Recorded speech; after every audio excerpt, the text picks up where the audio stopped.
누구나 한 번쯤 그런 날이 있죠. 친구들과의 단톡방에 야심차게 올린 농담에 아무도 답이 없을 때, 혹은 복도에서 마주친 지인이 내 인사를 못 보고 지나쳤을 때, 그 찰나의 순간 가슴 한구석이 덜컥 내려앉으며 수만 가지 생각이 머릿속을 헤집어 놓습니다. 내가 뭐 실수했나? 나를 싫어하나? 역시 난 성격이 이상해. 이런 생각은 꼬리에 꼬리를 물고 이어져 결국 밤잠을 설치게 만들고, 다음날 아침 거울 속의 내 모습은 한없이 작아 보이기만 합니다. 남들은 대수롭지 않게 넘기는 일들이 왜 나에게만 송곳처럼 날카롭게 박히는 걸까요? 왜 내 마음은 유리처럼 쉽게 금이 가고 한 번 시작된 불안은 멈출 줄 모르는 걸까요? 하지만 여러분, 제가 오늘 꼭 드리고 싶은 말씀이 있어요. 여러분이 소심해서도 성격에 결함이 있어서도 아닙니다.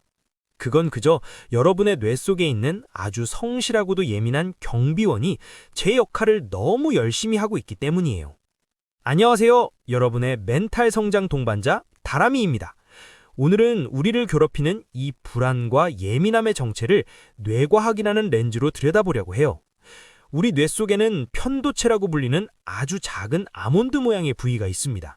저는 이 녀석을 원시인 경비원이라고 불러요. 이 경비원은 우리가 위험한 상황에 처했을 때 위험해 도망쳐! 라고 소리를 지르며 우리를 보호하는 아주 중요한 역할을 하죠.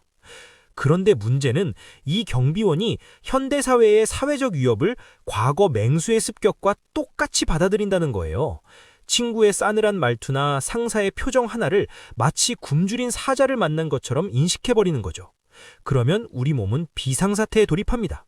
심장은 터질 듯이 뛰고 식은땀이 배어나오며 이성적인 판단을 내리는 CEO 뇌, 즉 전전두피질은 잠시 문을 닫아버립니다. 이것을 뇌과학에서는 편도체 납치라고 불러요. 이 납치 사건의 현장에 서 있는 가상의 친구 민수의 이야기를 통해 우리가 어떻게 이 상황을 헤쳐나갈 수 있을지 아주 자세히 들여다볼까요? 민수는 중학교 2학년, 감수성이 한참 예민한 시기를 지나고 있습니다. 민수에게는 남들에게 말 못할 고민이 하나 있어요. 바로 자책의 굴레입니다. 수학 시간, 선생님이 던진 가벼운 질문에 대답을 못했을 뿐인데 민수의 뇌 속 경비원은 이미 사이렌을 울리기 시작합니다. 사람들이 널 바보라고 생각할 거야. 넌 끝났어. 그 순간 민수의 몸에는 변화가 생깁니다. 뒷목이 뻣뻣해지고 턱에는 잔뜩 힘이 들어가며 호흡은 얕고 빨라집니다. 수업 내용은 더 이상 귀에 들어오지 않죠. 전전두피질인 CEO가 경비원의 비명소리에 놀라 집무실 밖으로 도망쳐버렸기 때문입니다. 민수는 책상 아래로 손을 꽉 맞잡으며 생각합니다. 왜 이 모양일까? 왜 이렇게 멘탈이 약할까? 집으로 돌아오는 길, 지하철 안에서도 민수의 경비원은 쉬지 않습니다. 누군가 어깨를 툭 치고 지나가면 저 사람이 널 무시한 거야 라며 경보를 울리고 민수는 다시 한번 울렁거리는 마음을 부여잡습니다. 민수는 자신의 예민함이 원망스럽기만 합니다. 하지만 민수가 몰랐던 사실이 있어요. 그건 민수의 잘못이 아니라 단지 민수의 편도체가 남들보다 조금 더 고성능의 안테나를 가지고 있을 뿐이라는 사실을요. 자, 이제 이 예민한 경비원을 달래고 도망간 CEO를 다시 불러올 방법이 필요합니다. 민수는 과연 어떻게 이 뇌 속의 전쟁을 멈출 수 있을까요? 민수는 책상 앞에 앉아 멍하니 천장을 바라봅니다. 방금 전 단톡방에서 느꼈던 그 서늘한 기분이 여전히 가슴 한복판에 묵직하게 걸려 있었거든요. 심장은 여전히 평소보다 빠르게 뛰고 손끝은 차가워졌습니다. 이건 내 성격 탓이야 라고 자책하려던 찰나 민수는 낮에 보았던 뇌과학 영상을 떠올립니다. 맞아. 지금 이건 내 마음이 약해서가 아니라 내 뇌 속 경비원인 편도체가 난동을 부리고 있는 거라. 편도체라는 이 작은 경비원은 아주 단순합니다. 논리적인 말은 듣지 않아요. 우리가 아무리 머릿속으로 괜찮아, 별일 아니야 라고 외쳐도 이미 공포 모드에 들어간 경비원에게는 그 소리가 들리지 않죠. 오히려 지금 사자가 나타났는데 한가하게 말싸움이나 할 때야? 라며 더 크게 경보를 울릴 뿐입니다. 이때 우리 뇌의 합리적인 CEO, 전전두피질은 완전히 힘을 잃고 맙니다. 전문 용어로 편도체 납치 상태가 되는 거죠. CEO가 일을 못하게 된 이상 이제 남은 방법은 하나뿐입니다. 바로 몸을 통해 경비원에게 비밀 신호를 보내는 거예요. 지금 사자는 없어, 여기는 아주 안전해 라는 신호를 근육의 언어로 전달하는 거죠. 민수는 심호흡을 크게 한번 내쉬며 자신의 몸 구석구석을 살피기 시작합니다. 가장 먼저 민수가 주목한 곳은 턱입니다. 우리는 긴장하면 자신도 모르게 어금니를 꽉 깨뭅니다. 이 턱 근육의 긴장은 뇌에 전투 준비 완료라는 신호를 계속 보냅니다. 민수는 의식적으로 턱의 힘을 툭 풀어줍니다. 윗니와 아랫니 사이에 아주 작은 공간을 만들고 입술만 살짝 담은 상태죠. 턱 근육이 느슨해지는 순간 뇌로 가는 긴장 신호의 한 줄기가 툭 끊어집니다. 그 다음은 어깨입니다. 거울을 보니 민수의 어깨는 마치 귀에 닿을 듯 잔뜩 솟아올라 있었습니다. 이건 전형적인 방어 자세죠. 민수는 어깨를 귀 쪽으로 최대한 끌어올렸다가 숨을 후 내뱉으며 단번에 떨어뜨립니다. 툭 하고 내려앉은 어깨의 무게감. 그 물리적인 이완이 척추를 타고 내려가 경비원의 옷자락을 붙잡습니다. 거봐, 이제 괜찮지? 이제 가장 강력한 스위치인 눈과 시야를 조절할 차례입니다. 우리는 불안할 때 시야가 좁아집니다. 위협 요소만 뚫어지게 쳐다보는 터널 시야 현상이 나타나죠. 민수는 일부러 눈에 힘을 빼고 시야를 아주 넓게 펼칩니다. 방 안의 벽지 무늬, 책상의 나뭇결, 창밖의 희미한 불빛까지 한 번에 담으려는 듯 멍하게 바라봅니다. 이렇게 시야를 넓히는 것만으로도 우리 뇌의 부교감 신경은 활성화되기 시작합니다. 마지막으로 민수는 복식 호흡에 집중합니다. 하지만 그냥 숨을 깊게 들이마시는 게 아니에요.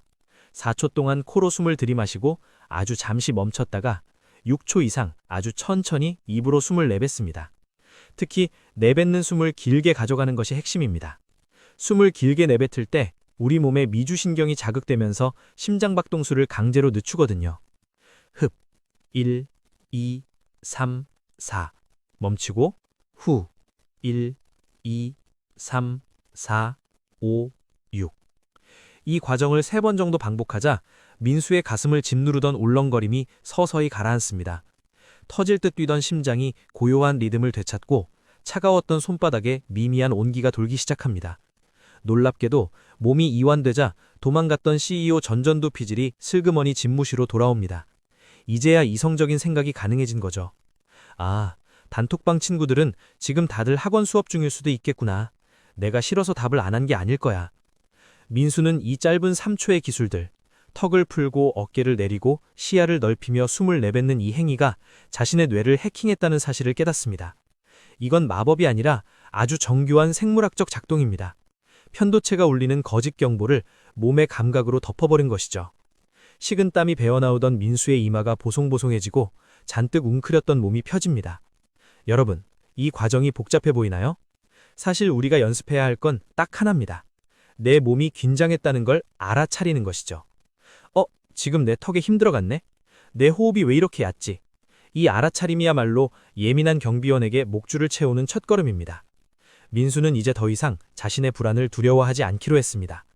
대신 경비원이 시끄럽게 굴 때마다 조용히 어깨를 내리고 숨을 내뱉으며 속삭여줍니다.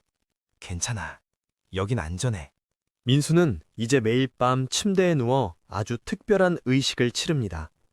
예전 같았으면 오늘 하루 중 가장 후회되는 순간을 떠올리며 자책의 바다를 헤엄쳤겠지만 지금은 다릅니다. 그는 눈을 감고 자신의 뇌를 하나의 정원이라고 상상해봅니다. 오랫동안 방치되어 불안과 자책이라는 잡초가 무성했던 이 정원에 민수는 뇌 가소성이라는 아주 강력한 영양제를 뿌려주기로 결심했거든요. 뇌 가소성이란 우리의 뇌가 고정된 것이 아니라 경험과 훈련에 따라 끊임없이 그 구조와 기능을 바꾼다는 놀라운 과학적 원리입니다.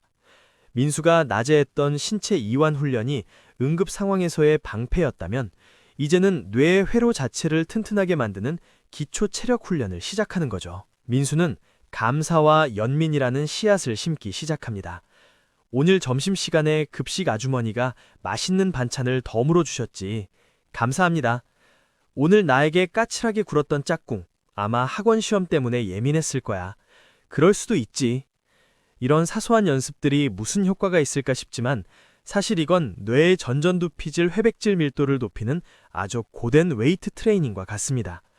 민수가 감사한 일 3가지를 적고 자신과 타인을 향한 연민의 문장을 읊조릴 때마다 뇌 속에서는 불안을 담당하는 편도체의 연결망은 약해지고 감정을 조절하는 CEO 뇌의 연결망은 점점 더 두꺼워집니다.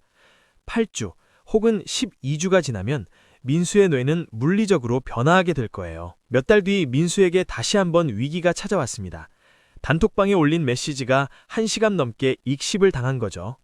예전의 민수였다면 심장이 쿵쾅거리고 식은땀이 흘렀겠지만 이제 민수는 빙그레 웃으며 어깨를 툭 떨어뜨립니다. 그리고 자신의 예민함을 조금 다른 시선으로 바라봅니다. 내 뇌의 안테나는 남들보다 성능이 좋아서 사소한 변화도 잘 잡아내는구나. 이건 내가 소심해서가 아니라 아주 섬세하고 공감 능력이 뛰어난 사람이라는 증거야. 민수는 자신의 예민함을 고성능 안테나라고 부르기로 했습니다. 이 안테나는 때로 자신을 피곤하게 만들지만 대신 친구의 슬픈 눈빛을 가장 먼저 읽어내고 계절이 바뀌는 냄새를 남들보다 깊게 느낄 수 있게 해주거든요. 이제 민수에게 예민함은 극복해야 할 저주가 아니라 잘 조절해서 써야 할 소중한 재능이 되었습니다. 여러분, 혹시 지금 이 순간에도 자신의 예민함 때문에 괴로워하고 계신가요? 나는 왜 이럴까? 라며 스스로를 몰아세우고 있진 않나요?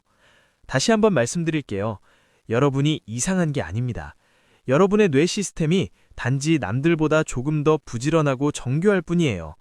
그 고성능 안테나를 휘두르는 법을 배우기만 한다면 여러분의 예민함은 세상 그 무엇보다 아름다운 공감과 창의성의 도구가 될 것입니다.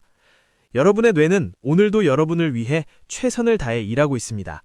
이제는 그 예민한 경비원에게 고생 많았어, 이제 좀 쉬어도 돼 라고 말해줄 차례입니다. 오늘 밤 여러분의 소중한 편도체가 편히 쉴 수 있도록 시야를 넓게 두고 어깨를 내리고 깊은 숨을 내쉬어 보세요. 여러분의 뇌는 이미 긍정적인 방향으로 변화하기 시작했습니다. 지금까지 여러분의 멘탈 성장 동반자 다람이었습니다. 내일은 오늘보다 한 뼘 더 단단해진 여러분의 뇌를 만날 수 있을 거예요. 여러분을 응원합니다. 감사합니다.